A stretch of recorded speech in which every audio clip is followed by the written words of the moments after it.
lapor. Sudah ada titik terang ya. Supaya fitnah-fitnah di luar sini segera berhenti ya, tidak menjadi tudingan-tudingan yang liar. Kenapa polisi belum menangkap pihak pelaku pembunuhan?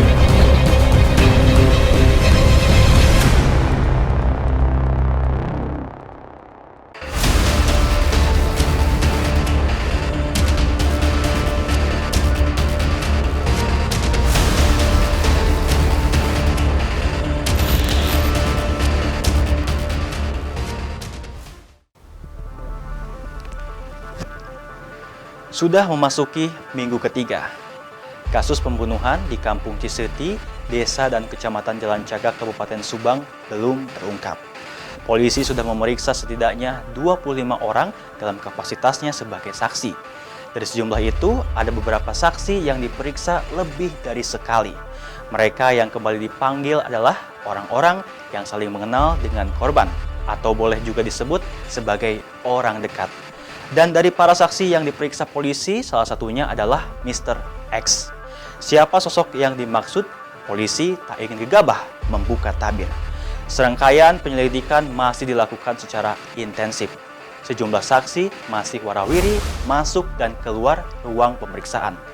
Singkap edisi kali ini akan kembali mengangkat peristiwa berdarah yang terjadi di Jalan Cagak, Subang. Bersama saya, Ganjar Rahardian, inilah Singkap.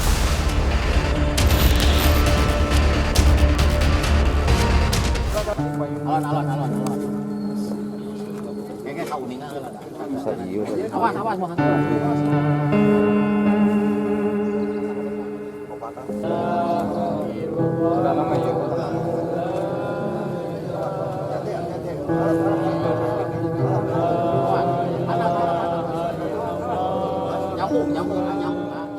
Pada pekan pertama setelah peristiwa terjadi, Kapolres Subang AKBP Sumarni menyatakan bahwa pihaknya sudah menemukan titik terang. Sejumlah petunjuk sudah dikantonginya. Dalam waktu dekat, pelaku akan segera terungkap. Pernyataan bernada optimistis dari perwira wanita ini tentu saja diamini publik. Peristiwa Jalan Cagak memang terbilang peristiwa yang sangat keji. Tak heran jika kasus ini begitu menyedot perhatian publik. Ya kami intinya masih menunggu ya, masih menunggu hasil dari lapor.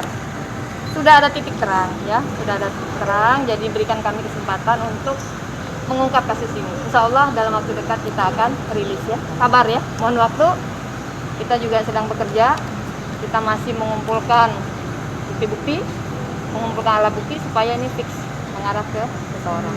Sudah ada berapa saksi, Bu? Gimana? Sudah ada berapa saksi yang diperiksa? Saksinya kemarin masih 20 dan ini sekarang kita perdalam lagi. Hari ini kita perdalam. Bu, positif itu Bu, ada dua kelapa kecil, dua tersangka itu Bu. Ya indikasinya begitu, indikasinya lebih dari satu orang ya. 2 orang. Oke, makasih ya teman-teman. Sepanjang tabir belum terkuak, rasa penasaran publik semakin menjadi-jadi. Semakin hari, rasa penasaran ini terus merambah. Malah di media sosial, masyarakat membumbuinya dengan beragam spekulasi, sesuai dengan asumsi dan cara pandang masing-masing. Istilah orang dekat bisa dikonotasikan sebagai keluarga, kerabat, atau pihak-pihak lain yang memiliki hubungan sosial tertentu dengan korban. Dikatakan orang dekat dalam pengertian antara pelaku dengan korban saling mengenal. Spekulasi dan asumsi publik umumnya menohok kepada 2 nama, yakni Yosef dan Mimin. Yosef tak lain adalah suami dan ayah kedua korban, dan Mimin merupakan istri mudanya. Terlepas dari sosok Mr. X yang belum dirilis oleh Polres Subang, yang jelas Yosef dan Mimin sudah kadung menjadi bulan-bulanan publik. Terlebih saat publik mengetahui bahwa sepasang suami istri ini menggunakan jasa pengacara sepanjang diperiksa sebagai saksi. Kecurigaan publik semakin mengerucut. Publik menilai keputusan Yosef dan Mimin menggunakan jasa pengacara sebagai sebuah ketidaklaziman. Dengan kata lain, mengapa harus didampingi pengacara jika tidak merasa bersalah? Kecurigaan, tudingan, dan asumsi miring yang berseliweran di media sosial membuat Yosef gerah. Melalui pengacaranya, Yosef meminta situasi yang tak mengenakan ini segera diakhiri. Dia meminta sebaiknya publik menunggu rilis resmi dari kepolisian tentang siapa pelakunya. Bang, tapi belum sampai saat ini belum ada keputusan. Menurut pengacara sendiri seperti apa Bang harusnya Bang? Ya, kita harus akui semua orang juga bekerja keras ya dalam hari ini, terutama pihak kepolisian. Saya lihat siang dan malam mereka, bahkan saya dengar mereka tidak pulang, bekerja keras, fokus mencari siapapun pelaku dari tindak pidana ini. Dan kita pun berharap, kita support kepolisian supaya terus semangat. Kita menunggu kabar baiknya supaya fitnah-fitnah di luaran sini segera berhenti ya, tidak menjadi tudingan-tudingan yang liar, terutama terhadap klien saya, Pak Yosep dan Ibu Mimin. Saya berusaha semaksimal mungkin mendukung supaya segera diumumkan kepada masyarakat. Kita menunggu secepatnya hasil. Untuk malam hasil pemeriksaan apa aja? Tadi malam Pak Yosep dan Bu Mimin di BAP kurang lebih setengah 10, jam 9 malam lah. Pak Yosep selesai jam 11, kalau Bu Mimin kurang lebih jam 12-an. Kalau Pak Yosep ditanya tentang helm yang ada di TKP, yang kemarin diklarifikasi di TKP bersama anjing pelacak. Kemudian ditanya mengenai kepemilikan SIM dan apakah Pak Yosep bisa tidak mengendarai mobil. Itu saja.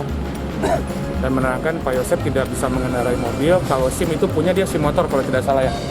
SIM motor doang, jadi tidak ada SIM mobil gitu. Kalau Bu Mimin ditanya mengenai kegiatan sehari atau pada hari 17 Agustus itu, kegiatan Ibu Mimin ada di mana saja, itu diterangkan kemarin bahwa Bu Mimin ada bersama teman-temannya di daerah sekitar Wanayasa lah, ada acara ngaliwat atau seperti apa, saya kurang detail. Yang jelas itu kemarin menerangkan posisi Ibu Mimin pada saat sehari sebelum kejadian. Poin penting yang menjadi salah satu petunjuk polisi dalam proses pemeriksaan adalah keterangan saksi dalam menyampaikan alibinya. Usai jeda, Singkap segera kembali. Tidak lebih penyidik ini dalam proses saya untuk lebih kehati-hatian untuk menentukan siapa yang bisa jadikan tersangkanya kan itu.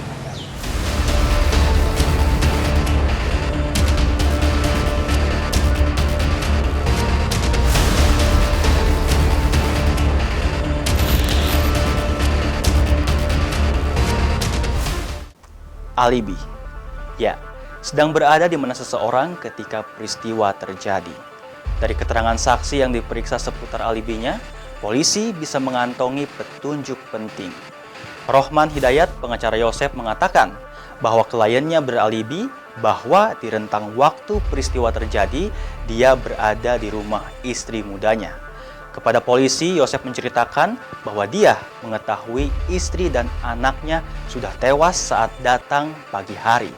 Waktu itu, Yosep berencana bermain golf, akan mengambil stik golf di rumahnya. Kuatkah alibi yang disampaikan Yosep kepada polisi, atau alibinya itu bisa dimentahkan atau terpatahkan oleh fakta-fakta lain yang lebih otentik? Biarlah pihak kepolisian yang akan menjawabnya. Yang pasti, peristiwa pagi berdarah di Jalan Cagak Subang ini sudah sedemikian heboh. Masyarakat tak sabar ingin segera mengetahui sosok Mr. X yang hingga kini masih bebas berkeliaran. Sementara saya punya anggapan kenapa ini polisi belum bisa mengungkap siapa untuk pembunuhan. Kita beri kesempatan kepada pihak kepolisian bahwa dalam mengungkap sebuah kasus yang terjadi di Jalan Cagak ini, tidak lebih penyidik ini dalam proses saya untuk lebih kehati-hatian untuk menentukan siapa yang bisa jadikan tersangkanya kan itu. Kenapa? Karena begitu pelik persoalan ini seperti apa yang terjadi. Ya kita apresiasi lah kepada penyidik di Polres Subang, kayak Polsek Jalan Cagak juga yang begigih ya, berusaha keras untuk mengungkap kasus ini. Dengan mengungkap kasus ini dengan telah memeriksa beberapa saksi-saksi, seperti diketahui cukup banyak saksi yang telah diperiksa, bahkan sampai ya suami korban diantaranya kan, istri mudanya. Nah, yang hari ini dalam proses pemeriksaan kembali gitu kan.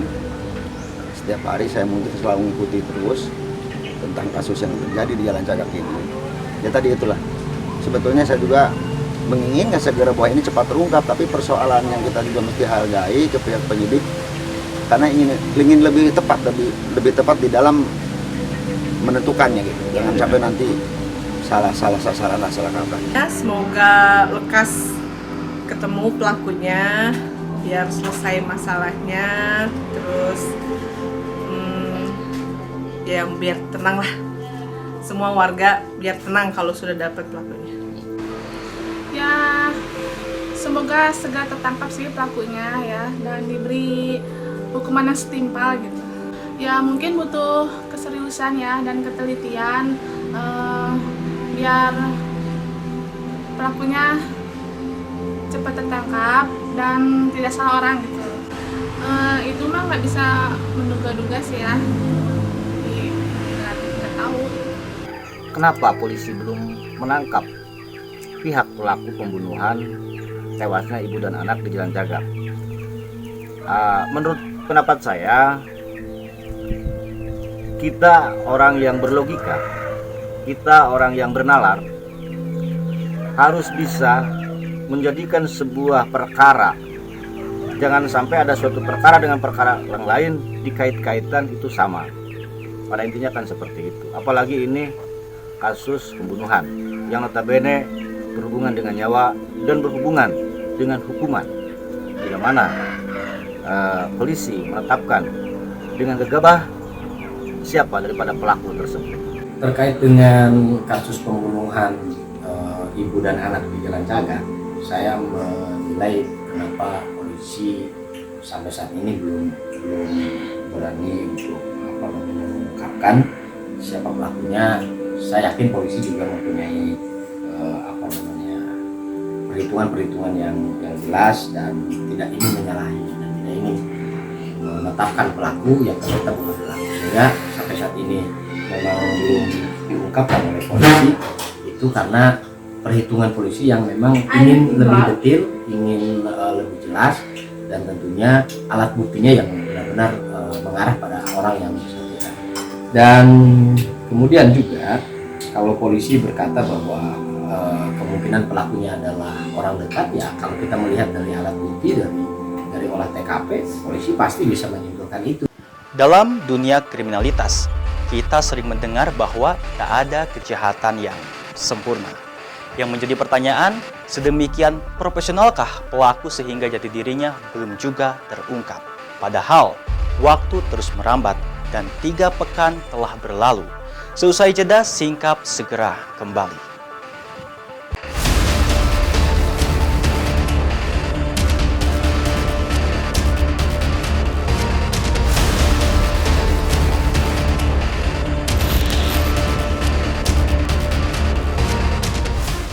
Memang banyak yang menilai bahwa polisi terbilang lamban dalam mengurai kasus ini.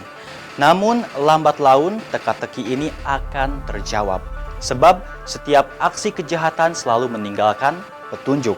Ya, tak ada kejahatan yang sempurna. Komentar pedas netizen sejatinya menjadi pemicu adrenalin pihak kepolisian untuk lebih bergairah mengungkap kasus ini.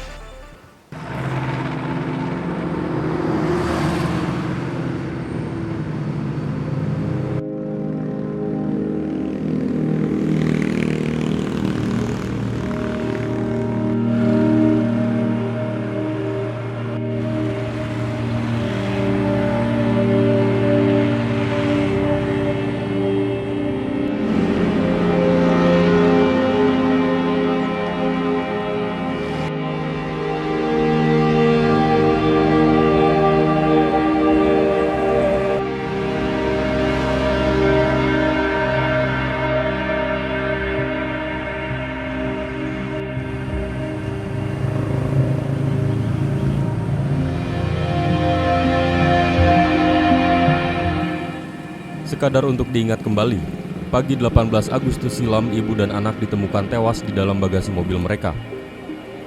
Kedua korban, yakni Tuti Suhartini dan anaknya Amalia Mustika Ratu, ditemukan kali pertama oleh Yosef Hidayat, suami sekaligus ayah korban. Dari hasil autopsi terungkap, fakta bahwa kedua korban tewas akibat dipukul benda tumpul. Hari itu juga, polisi mengamankan sebuah papan penggilas cucian yang diduga dijadikan senjata untuk menghabisi nyawa korban. Polisi tak menemukan adanya kerusakan di sekitar rumah korban. Tak ada barang berharga yang hilang selain handphone milik Amalia. Fakta lain, seperti diutarakan Kapolres Subang, diduga pelaku adalah orang yang saling mengenal dengan korban. Maka orang-orang dekat pun diperiksa sebagai saksi.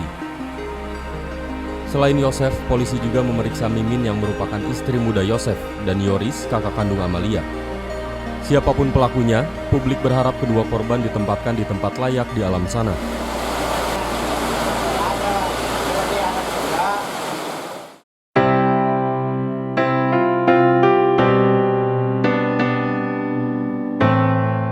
Di mata kerabat dan sahabat-sahabatnya, Tuti dan Amalia adalah sosok yang tak memiliki masalah dengan siapapun. Kepergian Amalia yang mendadak dan tragis tentu membuat semuanya tersentak.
Di sebuah tempat yang entah di mana, Mr. X sedang mengamati gerak langkah kepolisian. Petualangannya dipastikan akan berakhir dalam waktu dekat. Seperti yang dijanjikan polisi, ya, dalam waktu dekat. Entah dalam hitungan jam, hari, minggu, bulan, atau tahun. Sebab praduga tudingan atau asumsi liar akan mereda dengan sendirinya, manakala sosok Mr. X sudah dirilis pihak kepolisian. Demikian singkat untuk edisi kali ini. Saya Ganjar Rahardian, mohon pamit. Kita akan kembali bertemu dengan topik lain yang tak kalah menarik. Salam singkat. Cipta TV selalu di hati.